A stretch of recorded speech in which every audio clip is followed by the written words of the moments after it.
Oui, on m'a demandé de traiter un peu la question de la pensée critique, alors de Marx à aujourd'hui, donc c'est très vaste, donc je vais donner quelques repères simplement, hein, avec le point de vue qui est le mien, c'est-à-dire à la fois sociologue, à la fois enseignant et faisant des recherches en philosophie politique et étant engagé dans ce qu'on peut appeler la gauche libertaire ou un anarchisme pragmatique, hein. Ça va pas forcément ensemble, anarchisme et pragmatisme. Bon.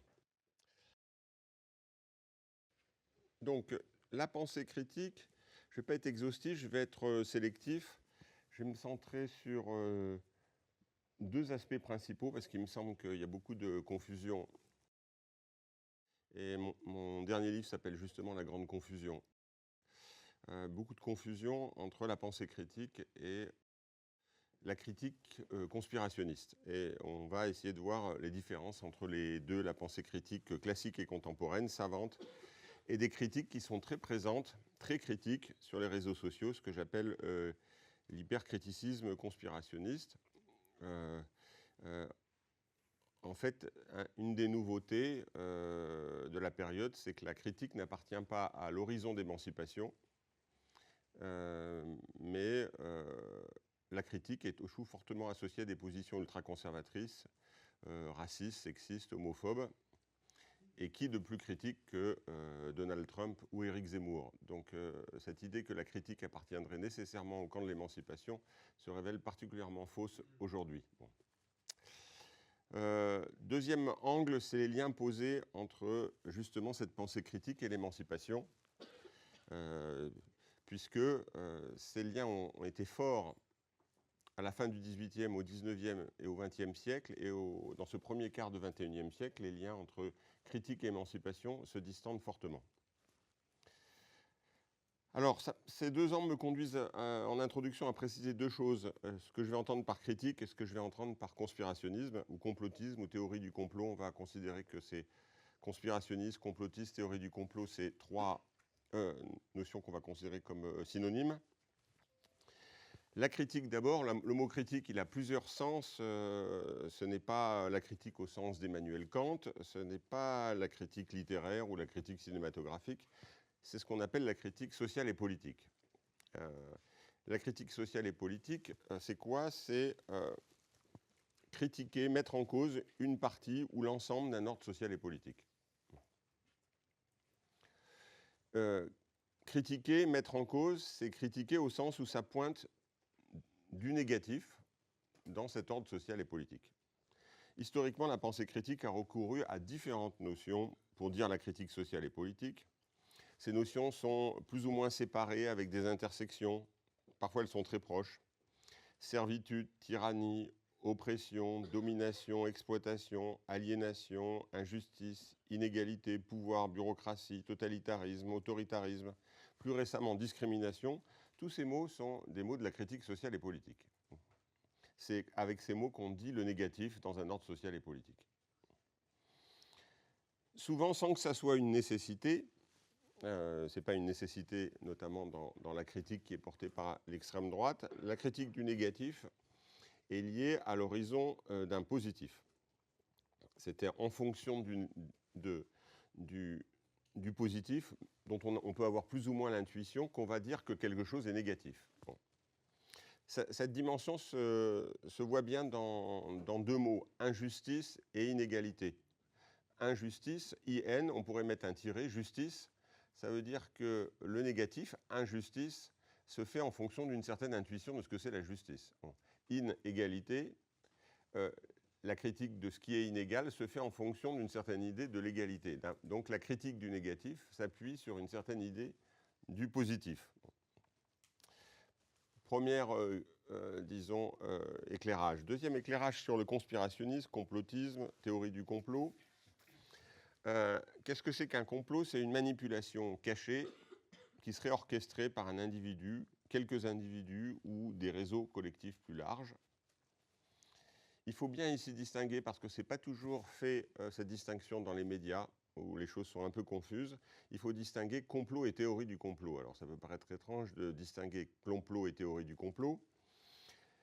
complot, c'est dire s'il y a des manipulations cachées. Or, il y a des manipulations cachées dans l'histoire humaine et dans la politique. Donc, ce n'est pas le fait de remettre en cause qu'il puisse y avoir des manipulations cachées, le fait de critiquer les théories du complot. Une théorie du complot, c'est faire des complots l'explication principale d'un événement ou de l'histoire en général. Le complot serait l'explication principale. Or, dans la pensée critique classique ou contemporaine, dans les sciences sociales contemporaines, les explications sont toujours plurifactorielles. C'est-à-dire qu'il y a toujours plusieurs facteurs qui expliquent un événement, qui sont en interaction. Dans ces différents facteurs en interaction, il peut y avoir une manipulation cachée, un complot, mais comme un élément des facteurs. Les théories du complot, c'est de dire la manipulation cachée est l'explication principale de l'événement. Donc il faut bien distinguer ces deux éléments. Critiquer les théories du complot, le conspirationnisme, ce n'est pas critiquer l'idée qu'il puisse y avoir des complots dans l'histoire humaine. Voilà pour ces premiers éléments introductifs. Alors, je serai un peu synthétique avant qu'on discute et que vous me posiez des questions pour qu'on clarifie certains points ou qu'on traite de choses que je n'aurais pas traitées. Dans une première partie, je vais faire un tour d'horizon rapide de 4 auteurs et courants de la pensée critique. Karl Marx, ce qu'on appelle l'école de Francfort, l'écrivain Franz Kafka et le sociologue Pierre Bourdieu. Et en deuxième point, je vais m'arrêter sur les éclairages critiques qui sont dans le sillage des pensées critiques que j'aurais présentées, qu'on trouve dans les cultures populaires de masse, comme le cinéma et les séries télévisées. Mon point de vue, c'est que souvent, certains vont critiquer les cultures populaires de masse, les séries, le cinéma, les chansons, comme étant des formes culturelles aliénantes. Moi, je vais aller chercher dans ces formes de culture populaire de masse, au contraire, de la pensée critique. Parfois, d'ailleurs, un peu plus avancée que certains secteurs de la pensée critique. Alors, je prendrai 2 exemples, la critique du conspirationnisme et la question de l'émancipation, que j'aurais traité avant. Voilà. Donc, un panorama assez rapide de la pensée critique, on pourrait dire, de Marx à Bourdieu, et puis la pensée critique dans des séries télévisées et dans le cinéma. Alors, ma présentation se fera chronologiquement, donc on va commencer par Karl Marx, au XIXe siècle, né en 1818, mort en 1883. C'est connu, ça, Marx critique le capitalisme. Alors, qu'est-ce qu'on peut appeler le capitalisme, disons, dans le sens de Marx? Je vais donner une définition qu'on peut tirer de l'œuvre de Marx. Le capitalisme, c'est un processus social historique d'accumulation sans fin du capital, un processus social et historique d'accumulation sans fin du capital, avec 3 caractéristiques. Un processus social et historique d'accumulation sans fin du capital avec 3 caractéristiques. Première caractéristique, alimenté par une logique de profit, générée par l'exploitation du travail salarié et de la nature par la classe capitaliste. Première caractéristique, alimenté par une logique de profit, générée par l'exploitation du travail salarié et de la nature par la classe capitaliste. Il est important parce que j'ai rajouté la nature, parce que c'est chez Marx. Mais en général, les marxistes l'ont oublié que c'était chez Marx. Que l'exploitation, c'est aussi l'exploitation de la nature. Et on redécouvre le fait que Marx avait posé la question de l'exploitation de la nature dans ses textes à une époque où le questionnement écologiste est important. Mais les marxistes l'avaient largement oublié. Deuxième caractéristique, basée sur la propriété privée des moyens de production, d'échange et de communication. Basée sur la propriété privée des moyens de production, d'échange et de communication. Troisième caractéristique, développant la marchandisation du monde. Développant la marchandisation du monde. C'est-à-dire que des choses qui n'étaient pas des marchandises, par exemple le rapport à nos anciens, aux grands-parents, deviennent des marchandises avec des maisons de retraite privées, etc. Donc l'eau, devient une marchandise. Toute une série de choses qui étaient gratuites et qui n'est pas une marchandise deviennent des marchandises et alimentent le processus d'accumulation du capital, hein, et du profit donc. Donc voilà, disons, une base à partir de laquelle on peut définir le capitalisme dans la définition marxienne, un processus social et historique d'accumulation sans fin du capital, alimenté par une logique de profit, générée par l'exploitation du travail salarié et de la nature par la classe capitaliste, basé sur la propriété privée des moyens de production, d'échange et de communication, et développant la marchandisation du monde. Cette critique du capitalisme apparaît fort différente des versions conspirationnistes en vogue sur Internet. Ce sont ces versions conspirationnistes qui peuvent ressembler, parce qu'on a l'impression que ça ressemble, c'est une critique du capitalisme, c'est comme ça que ça se présente. On dit souvent que c'est la critique du système. Bon. Selon ces versions, le capitalisme, en fait, ce serait le complot des riches, des banques et des multinationales et de leurs valets gouvernementaux. Bon. Le capitalisme serait un complot.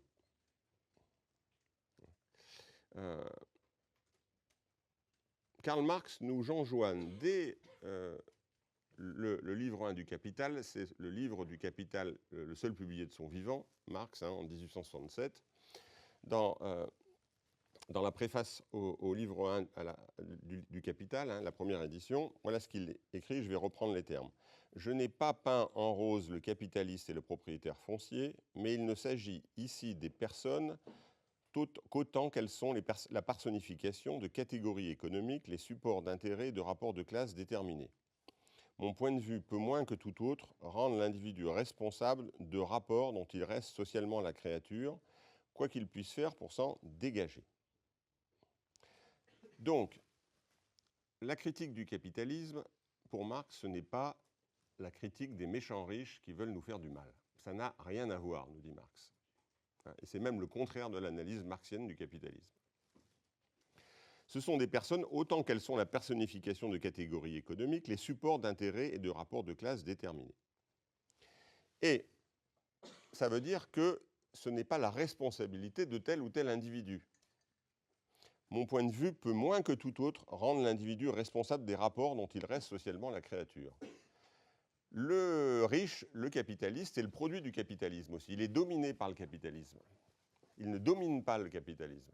Il en profite, mais il ne le domine pas. Et quand il dit l'individu responsable des rapports dont il reste socialement la créature, il ne parle pas des salariés, des prolétaires. Il dit le capitaliste et le propriétaire foncier. Bon.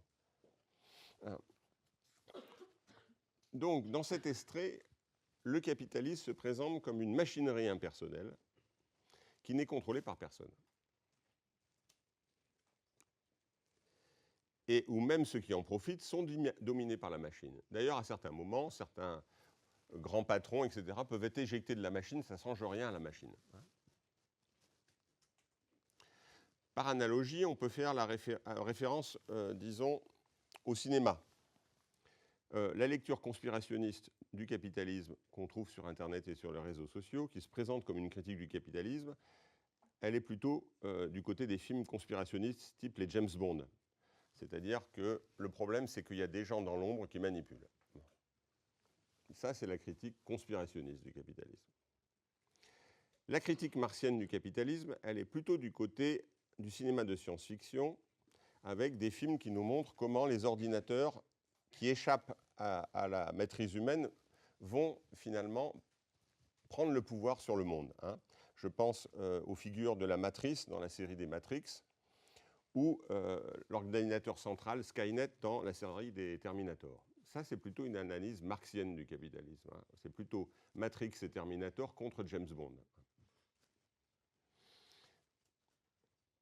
Pour Marx, même l'individu capitaliste n'est pas pleinement responsable des rapports dont il reste socialement la créature. Les riches, et pas seulement les prolétaires, sont bien aussi dominés par les contraintes capitalistes. Et ils ne maîtrisent pas la machine capitaliste, ils en sont aussi, comme dit Marx, les créatures.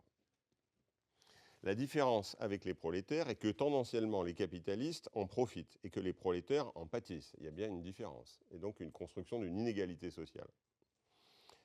Seulement, il n'y aurait pas réellement de pilote dans l'avion capitaliste, pour Marx. ce qui, notamment pour les questions écologistes qui nous intéressent, est particulièrement dangereux, contrairement à l'idée qu'il y a justement un pilote. Bon. On doit préciser aussi que la critique structurelle du capitalisme chez Marx est associée à un horizon d'émancipation sociale, au sens de la fin de l'exploitation et de la domination d'une classe sur une autre. C'est la phrase de Marx que Marx a écrite en préambule au statut de l'Association internationale des travailleurs, appelée la première internationale ouvrière, où Marx écrit « L'émancipation de la classe ouvrière doit être l'œuvre des travailleurs eux-mêmes ». Donc il y a une critique, et cette critique, elle débouche sur une émancipation.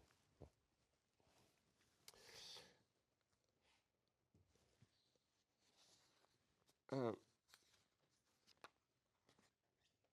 deuxième auteur, Franz Kafka. Alors c'est bizarre de mettre Kafka ici, c'est un écrivain austro-hongrois de langue allemande, de culture juive, qui est considéré comme un des plus grands écrivains du XXe siècle. Le procès, qui a été publié de manière posthume en 1925, se présente comme une critique radicale des dédales et de l'arbitraire de la bureaucratie moderne. Et il y a eu un tel succès, un tel écho de Kafka que c'est rentré dans la langue française avec l'idée de kafkaïen, un univers kafkaïen. Bon. Cet univers de dédale, d'arbitraire. Bon. Ce qui est moins connu, c'est que Kafka était de sensibilité anarchiste. Je renvoie au livre du sociologue Michael Lowy, Franz Kafka, Rêveur insoumis de 2004. Avec une double critique de la bureaucratie étatique et du capitalisme. Alors je vais m'arrêter simplement sur un court extrait de 1921.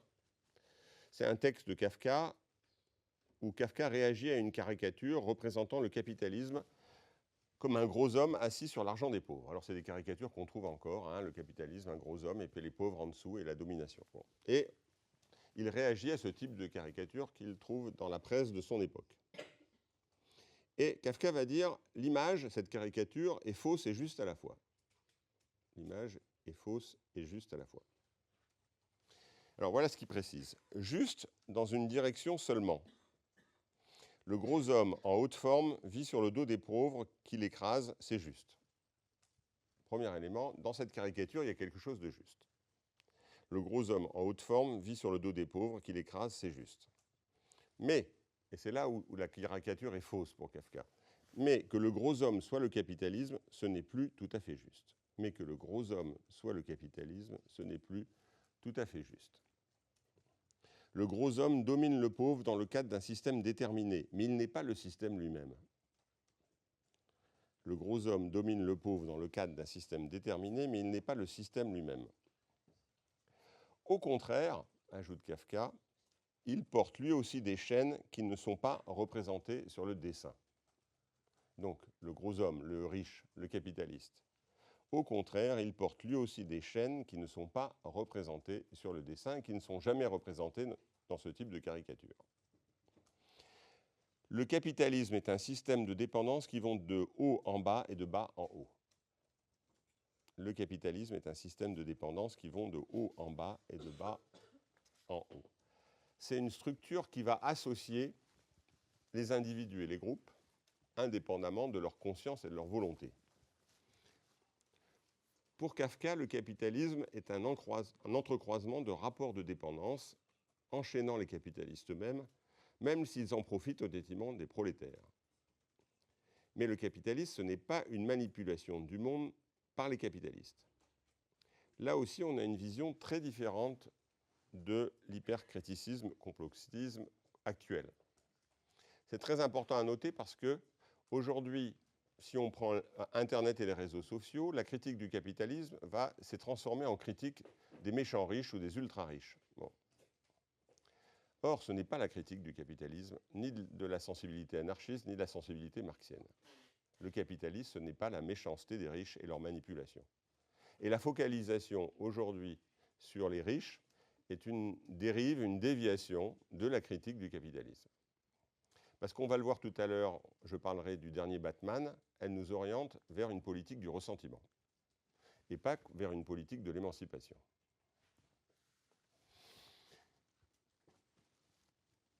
Troisième courant, tout ça est très rapide, hein. L'école de Francfort. Ce qu'on appelle l'école de Francfort est un courant à la fois au carrefour de la philosophie et des sciences sociales qui a été initié en 1923, donc à Francfort, avec la création de l'Institut de recherche sociale. C'est un courant qui va formuler des versions hétérodoxes du marxisme pour l'époque. Pendant longtemps, d'ailleurs, on va appeler ce courant la théorie critique. C'est comme si c'était ça qui représentait toute la pensée critique. On disait la théorie critique. Voilà. D'où son importance dans la pensée critique contemporaine. Et dans l'école de Francfort, on a une articulation entre critique de la domination et horizon d'émancipation, avec un double héritage, l'héritage des Lumières et l'héritage du marxisme. Les deux principales figures de l'école de Francfort sont Max Horkheimer, qui est le créateur, et Theodor Adorno. À la même époque qu'Adorno-Horkheimer, des intellectuels critiques importants ont participé à ce courant. Erich Fromm, qui va initier ce qu'on appelait le freudomarxisme, c'est-à-dire qu'il va associer la pensée de Marx et la pensée de Freud. Bon. Il va y avoir Walter Benjamin, qui est un écrivain et penseur d'une philosophie de l'histoire très particulière, parce qu'elle est au carrefour du messianisme juif et du marxisme. Bon.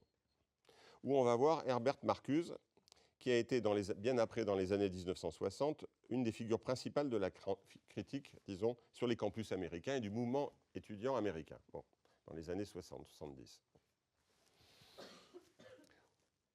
Pour ces auteurs, on parle souvent de la première théorie critique. Hein. On parle ensuite de deuxième théorie critique, les travaux du philosophe allemand Jürgen Habermas, hein, sur la question communicationnelle. C'est un penseur encore vivant, hein, Habermas. Et aujourd'hui, on parle souvent de la troisième théorie critique avec les travaux d'Axel Honneth, un peu plus jeune encore, qui sont centrés autour du problème de la reconnaissance. Hein. C'est-à-dire, chez Axel Honneth, comment la critique du mépris social prend appui sur une théorie de la place de la reconnaissance par les autres humains. Bon. Alors, ça, c'est voilà, un panorama de ce qu'on appelle l'école de Francfort. Si on prend le début, dans un texte de 1937 de Max Horkheimer, donc j'ai dit que c'était le fondateur, ce texte est intitulé « Théorie traditionnelle et théorie critique ». Il veut distinguer ce que serait la pensée classique et une pensée critique. Horkheimer a posé les bases de la démarche. Il écrit ainsi « La théorie critique qu'élabore la pensée critique ne travaille pas au service d'une réalité déjà donnée. Elle en dévoile seulement la face cachée. » Donc, il ne s'agit pas d'enregistrer la réalité telle qu'elle se donne, mais il faut montrer des mécanismes qui ne sont pas visibles et qui peuvent rendre compte de cette réalité. Toutefois, le geste critique chez Horkheimer n'en reste pas au dévoilement du négatif, il s'adosse sur une perspective émancipatrice. Je cite encore Horkheimer, « Il présuppose le concept de liberté, fût-ce celui d'une liberté qui n'existe pas encore. Il présuppose le concept de liberté, fût-ce d'une liberté qui n'existe pas encore. » Donc la critique est adossée sur un horizon d'émancipation. Ce qu'il appelle une praxis dans une logique de transformation radicale du monde. Bon. Donc on retrouve dans l'école de Francfort, comme chez Marx, la focalisation de la critique sur les contraintes sociales structurelles qui pèsent sur les individus et les groupes, et non pas sur les intentions et les manipulations de quelques individus. Et on retrouve aussi ce lien fort entre critique sociale et émancipation. Un des reproches principaux faits aujourd'hui à l'école de Francfort au sein des sciences sociales, un reproche que je partage, est la trop grande puissance que l'école de Francfort attribue à l'aliénation sur les masses et la sous-estimation des capacités des opprimés. C'est-à-dire qu'on a tendance à voir des gens complètement aliénés par le système et on sous-estime le fait que les individus qui sont opprimés ont eux-mêmes beaucoup de compétences et de capacités, hein, ce qui permet d'ailleurs de résister. Bon. Et pour l'école de Francfort, cette aliénation généralisée passait notamment parce que Adorno-Horkheimer ont appelé les industries culturelles. À leur époque, c'était la publicité, la radio et le cinéma. Aujourd'hui, on pourrait parler évidemment de la télévision, d'Internet, etc. Or, on va voir, à la différence du point de vue d'Adorno-Horkheimer, que les cultures populaires de masse peuvent aussi avoir une portée critique, hein, et pas simplement aliénante.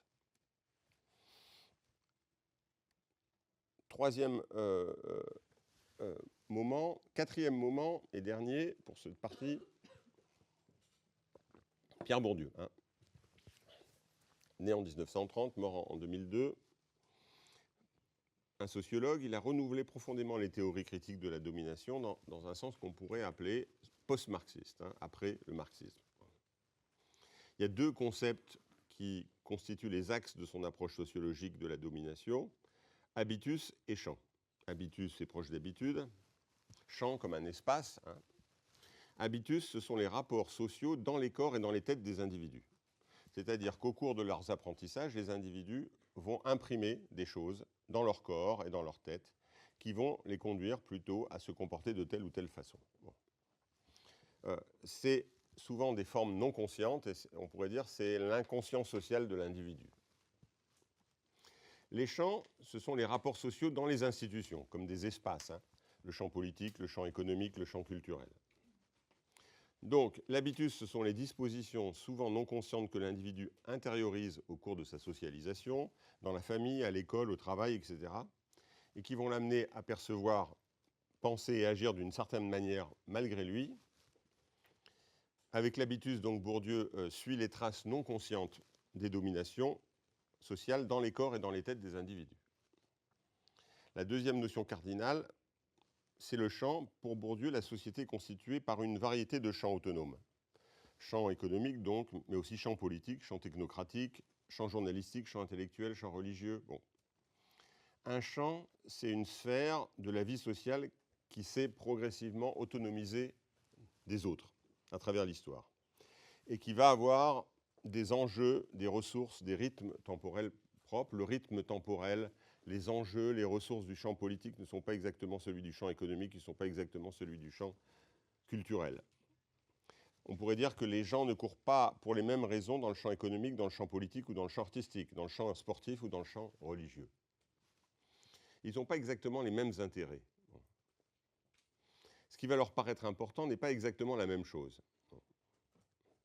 Chaque champ pour Bourdieu est structuré par des rapports de domination, des luttes entre dominants et dominés spécifiques à chaque champ, et qui ne correspondent pas exactement à ceux des autres champs. On n'a pas chez Bourdieu une représentation unidimensionnelle de l'espace social, ce qui est une tendance chez Marx et chez les marxistes.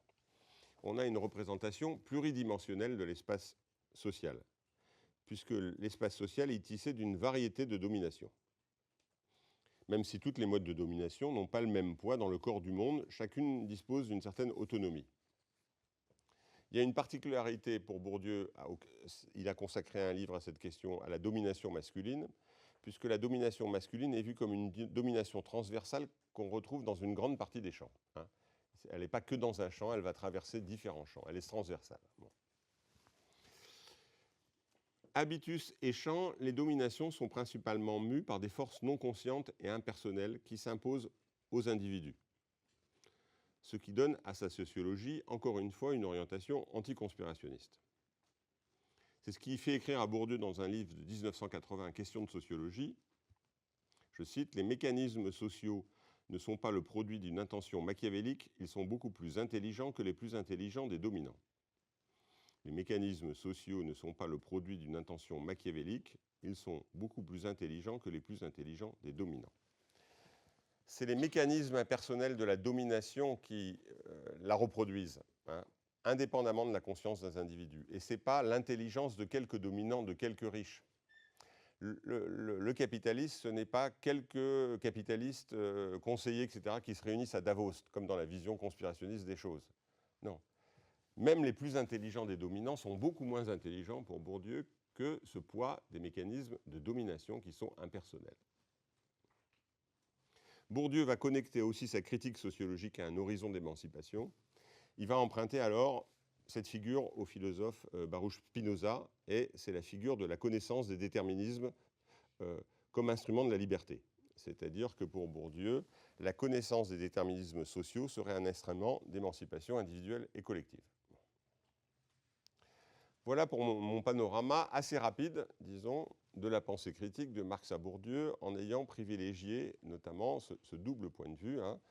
La différence avec cette critique conspirationniste qui gangrène un peu aujourd'hui l'ère du temps, et puis le rapport entre critique et émancipation. Et maintenant, mon deuxième point va concerner la portée critique des cultures populaires de masse, autour de deux questions, la question du conspirationnisme et la question de l'émancipation.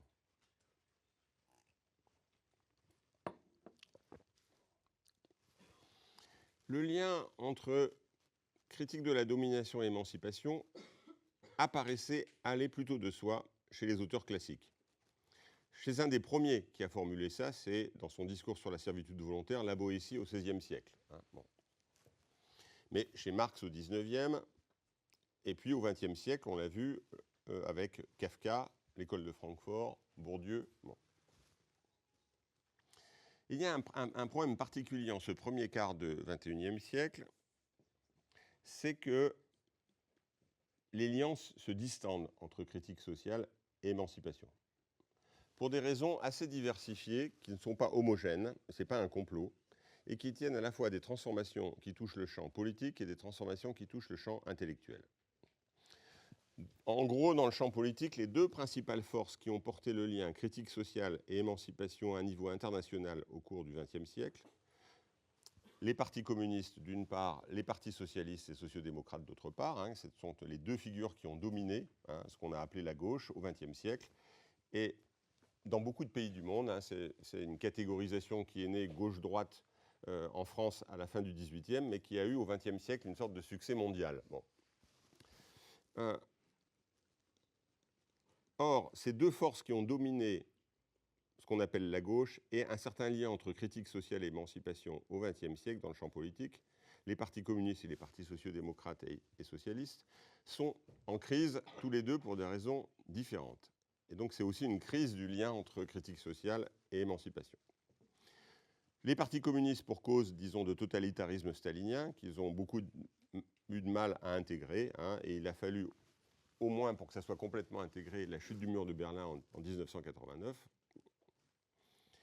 Les partis socialistes et sociodémocrates, pour d'autres raisons, ils se sont peu à peu adaptés au néolibéralisme économique qui a été inventé, disons, à la fin des années 70, au début des années 80, par Margaret Thatcher en Grande-Bretagne et Ronald Reagan aux États-Unis.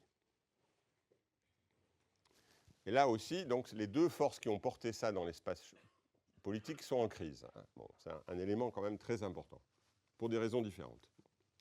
Dans le champ intellectuel, c'est la logique d'hyperspécialisation des savoirs qui rend les choses difficiles. Pourquoi? Parce qu'à l'époque de Marx, encore l'école de Francfort, etc., c'est un même auteur qui va traiter la question de la critique et la question de l'émancipation. Aujourd'hui, on a une ultra-spécialisation des savoirs et on a de moins en moins de pensées globales qui mettent les choses ensemble. Parce que la critique va beaucoup être portée par les sciences sociales, mais peu à peu, les sciences sociales vont abandonner le rapport à l'émancipation, qui va être considéré comme une question normative, qui n'a rien à faire dans la science. Et l'émancipation est traitée par une branche de la philosophie politique, par des courants de la philosophie politique. C'est une autre branche du savoir. Mais en fait, ce n'est plus les mêmes intellectuels qui vont traiter critique et qui vont traiter émancipation. C'est un mouvement mécanique de spécialisation des savoirs qui a ses aspects positifs, un affinement des savoirs, mais en même temps qui contribue à casser le lien. Donc le lien, il se casse au niveau du champ politique, le lien se casse au niveau du champ intellectuel. Sur la base de cette crise du lien critique social émancipation, je fais l'hypothèse qu'un ultraconservatisme, j'utilise le mot ultraconservatisme pour indiquer des passages entre extrême droite et droite radicalisée. Donc un ultraconservatisme est de plus en plus emparé de la critique, je l'ai dit tout à l'heure, qui est plus critique que Éric Zemmour ou Donald Trump aujourd'hui. Critique du système, comme ils disent tous les deux. Mais cette critique est déconnectée de l'émancipation. Et elle est même associée à la justification de discriminations sexistes, racistes ou homophobes. Et donc on voit bien là ce retournement de la critique, cette déconnexion qui crée un espace à toute une série de discours qui ont le vent en poupe et qui sont très critiques, mais en même temps qui n'ont plus les appuis du côté de l'émancipation. Et cet ultraconservatisme critique, un de ses tuyaux principaux, rhétoriques, c'est le conspirationnisme. Alors, à contrario, en affinité avec les pensées critiques que j'ai passées en revue, on peut trouver dans les cultures populaires de masse une portée critique qui serait rétive à cette évolution. Il ne s'agit pas de tous les produits culturels de masse. Il y a aussi beaucoup, dans ces cultures populaires de masse, beaucoup de stéréotypes sociaux qui sont exprimés. Mais il y a aussi des ressources critiques dans des choses qui ont un certain écho dans la population, qui sont souvent dénoncées de manière élitiste par les intellectuels comme étant de l'aliénation ou de la sous-culture. Alors je prends deux exemples, un qui concerne les critiques du conspirationnisme, l'autre la question de l'émancipation. Je vais prendre sur le conspirationnisme un film et une série. Le film, c'est un film sorti en 2007 dans la vallée d'Ela, in the Valley of Ela. C'est un film américain de Paul Haggis. C'est en fait le premier film hollywoodien, grand public, qui voit le retournement d'Hollywood par rapport à la Deuxième Guerre en Irak. C'est dans un premier temps, Hollywood a soutenu George W. Bush dans l'invasion de l'Irak. Et ce film, dans la VDD-là, est un des premiers grands films grand public, disons, qui se retourne contre la guerre en Irak avec ce metteur en scène qui a fait aussi des James Bond, Paul Haggis, donc qui est un metteur en scène plutôt, disons, grand public, et puis des acteurs très importants aux États-Unis, Tommy Lee Jones et Charlize Theron. Donc, le point de départ de l'histoire, on a le cas de Mike Defield, jeune volontaire en Irak, qui vient de rentrer au pays. Mais il a mystérieusement disparu, son père est prévenu où est passé son fils. Bon. Hank, Tommy Lee Jones, son père, est un ancien membre de la police militaire américaine, très patriote, très rigide et très patriote au début du film. Il va partir à sa recherche. Emily Sanders, Charlize Theron, est une flic célibataire avec enfant qui va mener l'enquête parallèle au père pour la police. Bon. Avec des fortes tensions avec la police militaire. L'enquête sur la disparition de Mike puis son assassinat va rencontrer l'explication conspirationniste. L'explication conspirationniste, elle est présente comme clé narrative, comme façon de raconter des histoires, comme beaucoup de productions hollywoodiennes. Je dis par exemple les James Bond. Et donc, elle est présente dans le film. Et tant Hank et Emily vont suivre à un moment donné une piste qui est classique dans les films hollywoodiens, dans les blockbusters, c'est-à-dire un complot du Pentagone qui aurait fait disparaître ce jeune militaire américain pour d'obscures raisons de manipulation, etc. Quand c'est pas dans les films américains, quand c'est pas le Pentagone, c'est la CIA. Quand c'est pas la CIA, c'est la présidence américaine qui est à l'origine du complot. Bon. Mais ça va s'avérer erroné. Donc, en fait, les personnages vont suivre la piste conspirationniste. Elle est dans le scénario. Mais cette piste conspirationniste va s'avérer erronée. En fait, la théorie du complot dans le film apparaît comme un leurre narratif. Un leurre, L-E-U-2-R-E. Elle est bien là parce qu'elle est dans les esprits de beaucoup de nos contemporains. Mais justement, c'est un leurre. Et le film le traite comme un leurre.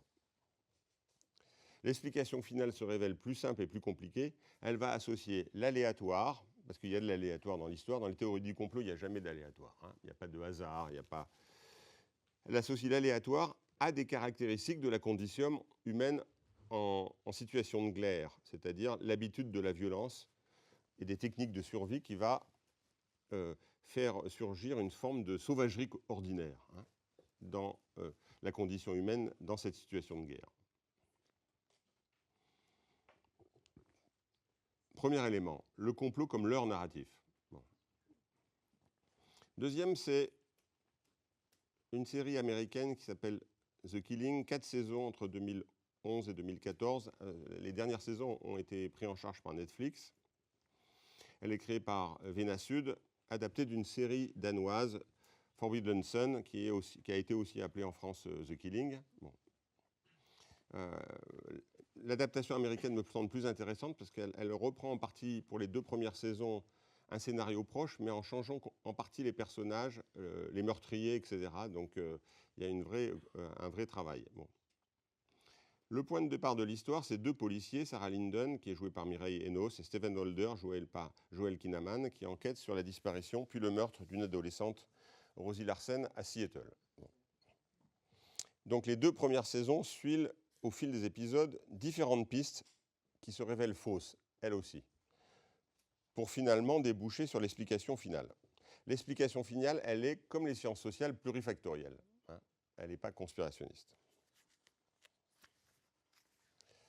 Les pistes suivies par les 2 policiers adhèrent à une série de préjugés présents dans la société américaine. Et en fait, la série répond à une série d'attentes stéréotypées des spectateurs américains sur qui est le coupable. Alors, évidemment, première, les riches. Bon, les riches sont méchants, donc ils sont coupables. C'est sûrement un riche qui l'a tué. Bon. Les politiciens sont corrompus, sont des salauds, etc. Donc c'est eux, bon, les politiciens. Les immigrés musulmans récents, associés au terrorisme islamiste, sont des salauds, donc ce sont les coupables. Bon. La mafia, évidemment c'est classique dans les films américains, là à Seattle c'est une mafia polonaise, bon, c'est pas une mafia italienne, bon. Etc. C'est-à-dire que les pistes conspirationnistes suivies par les enquêteurs se révèlent fausses aussi, et se présentent alors toujours comme des leurres narratifs. Le conspirationnisme est réintégré dans le récit, mais comme une succession de leurres, d'erreurs. Le coup de théâtre sur lequel s'achève la saison 2 et qui éclaircit l'énigme associe différentes choses. Des logiques sociales structurelles, le poids du champ économique et ses interactions avec les intérêts propres au champ politique. Il y a un complot aussi, les agissements cachés entre des riches et des politiciens en vue d'une opération juteuse. Et un hasard, la présence inopinée de Rosie sur le lieu d'une rencontre secrète. Mais ce n'est pas tout. Parce que l'agent final de l'assassinat, donc la personne qui va donner le dernier coup de pouce à l'assassinat, ne sait pas qui elle tue, et elle ne sait pas que c'est une proche qu'elle tue. Bon, le caractère terrifiant, disons, de la fin de cette saison 2.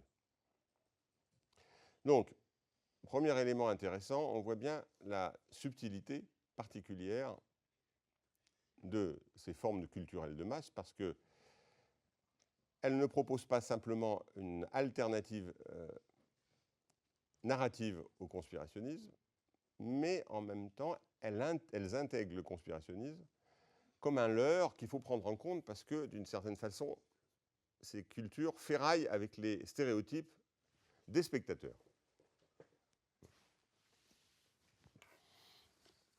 Deuxième exemple et dernier exemple, le dernier Batman.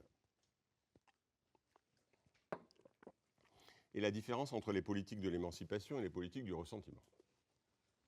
The Batman, donc dernier opus de la série, premier réalisé par Matt Reeves, interprété par Robert Pattinson, sort en 2022, là qu'on est plus proche. Dès le début du film, on est plongé dans une esthétique glauque d'un monde ravagé par la corruption, le crime, l'illusionnisme de la politique électorale et surtout le brouillard moral. C'est présent même, disons dans la photographie même du film. Dans ce cadre, on a un super-héros, mais qui est beaucoup plus fragilisé que les Batman antérieurs. Il est plus humain, il est moins gonflé par les dispositifs technologiques. C'est un homme solitaire, davantage dépouillé, et lui-même affecté intérieurement par la gluance de l'époque. Il est agité par ses propres démons, et notamment par un désir de vengeance par rapport au meurtre de ses parents. Et face à ce monde gangréné, une alternative de justice semble se présenter. Ça va mêler des crimes de personnalité et des révélations tonitruantes sur leur turpitude. Et ça va être mené par un personnage à l'esprit dérangé qui va constituer en quelque sorte l'âme apocalyptique de cette prétendue alternative. Et ce personnage va essayer d'établir des passerelles avec le désir de justice-vengeance de Batman, en montrant qu'ils ont un même combat. Ainsi, un des messages lissés par le tueur pour Batman sur une scène de crime, c'est proclame a real change, un réel changement. Car, d'une certaine façon, l'hypercriticisme des inégalités et des malversations générées par l'ordre social dominant, formulé par ce personnage, ressemble ressemble à la critique émancipatrice des injustices de notre monde. Ressemble seulement. Tout le processus du film va mener à ce que Batman, qui pourrait succomber, ne succombe pas aux leurres du ressentiment, à l'alimentation de la critique par l'aigreur, pas par l'émancipation. On va avoir un parcours initiatique semé d'embûches où Batman va peu à peu comprendre le fossé abyssal, alors que ça se ressemble, qui sépare la vengeance et la justice. La politique du ressentiment et la politique de l'émancipation, malgré leur ressemblance formelle. Donc, voilà deux exemples, sur des questions que j'ai traitées avec les penseurs critiques, qui nous montrent que dans les cultures populaires de masse, on peut, disons, avoir un écho très intéressant de la pensée critique qui se déroule dans les milieux savants.